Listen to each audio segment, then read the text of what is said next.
وما أمروا إلا ليعبدوا الله مخلصين له الدين. Di sini saya lihat, Pak, terkait dengan apa yang kita tanyakan, proses penciptaan alam semesta, itu diceritakan di surat Al-A'raf ayat 54, Yunus ayat 3, Hud ayat 7, Al-Furqan ayat 59, As-Sajdah ayat 4, Qaf ayat 38, Al-Hadid ayat 4. Iya, semuanya dengan bunyi yang sama, yang global, dan ada rinciannya terkait dengan siang dan malam. Misalnya di surah Al-Hadid Allah katakan, "Huwallazi khalaqas samawati wal arda fi sittati ayyamin." Dia Allah Subhanahu wa taala menciptakan alam semesta ini, langit dan bumi dalam 6 hari. 6 hari. Demikian pula di surat Qaf Allah Subhanahu wa taala katakan, "Wa laqad khalaqnas samawati wal arda wa ma bainahuma fi sittati ayyam." Ini lebih rinci lagi. Kalau tadi kan Allah ciptakan langit dan bumi dalam 6 hari. Nah, di surah Qaf lebih rinci lagi. Sungguh kami telah menciptakan langit dan bumi dan apa di antara keduanya. Maksudnya isinya. Ya, dalam 6 hari. Wa ma massana min lughub, dan kami tidak disentuh oleh keletihan, kecapean. Kemudian di surah As-Sajdah juga sama. Allahul ladzi khalaqas samawati wal arda wa ma bainahuma fi sittati ayyamin. Sama dengan surat Qaf tadi, Allah yang menciptakan langit dan bumi dan apa di antara keduanya dalam 6 hari. Di surah Al-Furqan juga sama, alladzi khalaqas samawati wal arda wa ma bainahuma fi sittati ayyam. Sama, iya, dengan bunyinya tadi. Demikian pula di surah Hud, huwallazi khalaqas samawati wal arda fi sittati ayyam. Tapi ada penggambaran, wa kana arshuhu 'alal ma' liyabluwakum ayyukum ahsana amala. Iya. Dialah Allah yang menciptakan langit dan bumi dalam 6 hari, dan adalah arsy-Nya Allah di atas air. Di atas air di sini bukan air di bumi, tapi air yang ada di atas langit. Jadi di atas langit itu ada air. Kemudian di atasnya lagi ada arsy. Di atas arsy ada kursi. Di atas kursi ada Allah Subhanahu wa taala. Allah di atas segalanya. Allah di atas segalanya. Iya. Kemudian di surat Yunus juga masih sama seperti tadi. Iya. Di surat Al-A'raf itu ada penjelasan tentang malam dan siang serta bulan, matahari, bintang.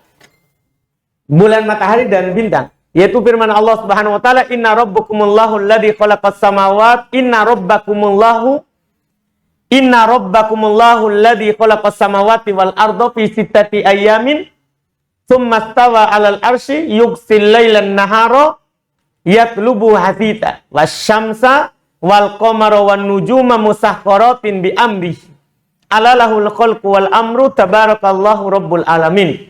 Sungguh Rabb kalian adalah Allah yang menciptakan langit dan bumi dalam 6 hari. Kemudian Allah tinggi di atas arsy. Allah mempergantikan malam dan siang dengan cepat. Tidak ada antaranya. Kalau hilang malam berarti sudah masuk siang. Hilang siang berarti masuk malam. Tidak ada jarak antaranya. Allah yang menciptakan matahari, Allah yang menciptakan bulan, Allah yang menciptakan bintang. Semuanya tunduk di atas pengaturan Allah Subhanahu wa taala, di atas perintah Allah. Ketahuilah, hanya milik Allah lah penciptaan dan perintah. Maha suci Allah, Rabb alam semesta. Ini kita baca semua proses penciptaan, tidak ada rincian yang seperti yang di teori.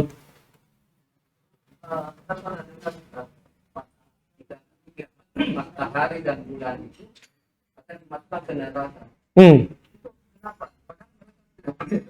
Tidak punya dosa. Itu untuk memberikan pelajaran kepada orang yang menyembahnya. Bukan karena matahari dan bulannya. Ini loh yang kalian sembah juga masuk ke dalam neraka. Itu taubih, Pak, istilahnya. Celaan dan cercaan. Bagi orang yang menyembah matahari dan bulan, bahwa dia tidak memiliki sedikit pun manfaat untuk kalian. Dia hanya makhluk Allah. Makanya di ayat yang lain dikatakan ketika Allah menjelaskan matahari dan bulan, Allah katakan la tasjudu lisyamsi walalil qamar. Jangan kalian sujud untuk matahari dan untuk bulan. Sujudlah kepada Allah yang menciptakan mereka. Nanti di hari kiamat dia dimasukkan ke situ karena itu, bukan karena dia berdosa. Ya? Enggak. Dia ini kan dia bukan mukallaf, Pak. Yang disiksa itu mukallaf, yang dibebani syariat. Seperti hewan kan, Pak, enggak disiksa. Iya, bahwa mereka dan apa mereka sembah semua jadi masukan. Hadikan untuk mereka. Dia saja tidak bisa menyelamatkan dirinya, apalagi kalian. Seperti itu. Untuk pertanyaan kedua.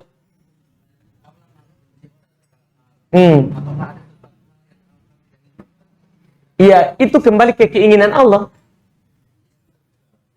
Karena kita, Pak, tidak boleh mempertanyakan perbuatan Allah. Itu pada dasarnya. Jadi kita tidak boleh begini. Kenapa Allah ciptakan ini orang? Kenapa tidak ciptakan ini saja, bukan yang ini? Tidak boleh. Tidak boleh kita mempertanyakan perbuatan Allah. Kata Allah dalam Al-Quran, ini bantahan terhadap orang-orang filsafat, Pak, ayat ini. Karena sedikit-sedikit mereka mempertanyakan. Kata Allah Subhanahu wa taala dalam Al-Quran, memang ini pintu ditutup. La yus'al amma yaf'al. Allah tidak ditanya tentang apa yang dia lakukan atau apa yang dia tidak lakukan. Sama dengan mereka bilang, Allah Maha Besar. Apakah Allah mampu menciptakan lebih besar darinya? Ya, apa yang sulit bagi Allah? Tapi pertanyaanmu ini, kenapa kamu mempertanyakan perbuatan Allah? Itu kan salah. Yang wajib bagi kita adalah mengimani apa yang Allah tentukan. Seperti itu, Pak. Ini ada sedikit baca, Ustaz, yang terkait kosmologi itu, Ustaz. Jadi ada dua pendapat, Ustaz. Ada kosmologi yang menurut filsuf begitu, Ustaz, Barat, yang mengatakan bahwa jagat raya diciptakan itu berdasarkan ledakan dahsyat. Berdasarkan? Ledakan dahsyat. Teori Big Bang. Enggak. Itu teori. Enggak diambil. Allah sudah jelaskan di Quran. Makanya tadi, ada sebenarnya saya punya buku, Pak, agak tebal. Dia adalah, judulnya Naqdun Nadoriyat Al-Kauniyah. Membantah teori-teori alam. Saya punya buku, ada tebal, segini, lebih dari 500 halaman. Semua teori yang digambarkan itu sudah ada di bantahannya di buku itu. Dibantah dengan Quran dan Sunnah. Tadi teori yang disebutkan, inilah ayat-ayat yang saya sebutkan tadi itu bantahannya. Iya. Orang yang mengatakan seperti itu, sebenarnya dia mengingkari rububiyah, Pak. Itu bukan hal yang sembarang. Dia mengingkari rububiyah. Artinya dia akan mengatakan nanti alam ini ada dengan sendirinya. Kan sekarang perang fisik jarang. Sekarang ini yang dilancarkan adalah perang pemikiran. Ini harus kita pahami. Sekarang kita ini perang pemikiran. Bagaimana kita diarahkan ke pemikiran yang menyelisihi Quran. Sudah jelas-jelas Quran mengatakan Allah yang menciptakan langit dan bumi, bahkan disebutkan harinya. Tapi mereka malah sama dengan teori, saya juga pernah baca, karena saya juga penasaran, teori bumi berputar, matahari diam. Ini kan teori yang dilancarkan oleh siapa? Orang kafir. Matahari diam, bumi yang berputar. Ini kan menyelisih Quran. Iya kan? Kalau Muslim membaca surat ayat surat Yasin yang orang sering baca, di situ kan sudah jelas bahwa yang berputar adalah apa? Matahari. Karena Allah yang bilang wasyams tajri limastaqorrin laha. Matahari yang berputar di porosnya, bukan bumi. Tapi begitulah. Sekarang perang pemikiran. Perang apa? Pemikiran. Ini yang harus kita sadari. Iya. Yang jelas, saya belum baca semua itu buku, karena saya kadang hanya ditanya tentang teori, baru saya buka. Karena semua teori dibantah di situ. Dibantah di buku itu. Alhamdulillah. Bisa kayaknya ada PDF-nya di internet, judulnya Naqdun Nadoriyat Al-Kauniyah.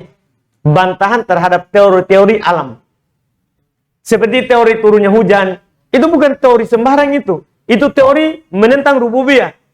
Terjadi air laut. Ini kan seakan-akan air hujan itu turun, tidak ada perbuatan Allah di situ. Itu kan yang menurunkan air hujan siapa? Allah, bukan air laut menguap kemudian berkumpul. Itu teori. Kita perang pemikiran. Hati-hati, perang pemikiran. Dibantah di buku itu tadi. Dibantah di buku tadi. Naqdun Nadoriyat Al-Kauniyah. Jangan lupa subscribe, like, dan share.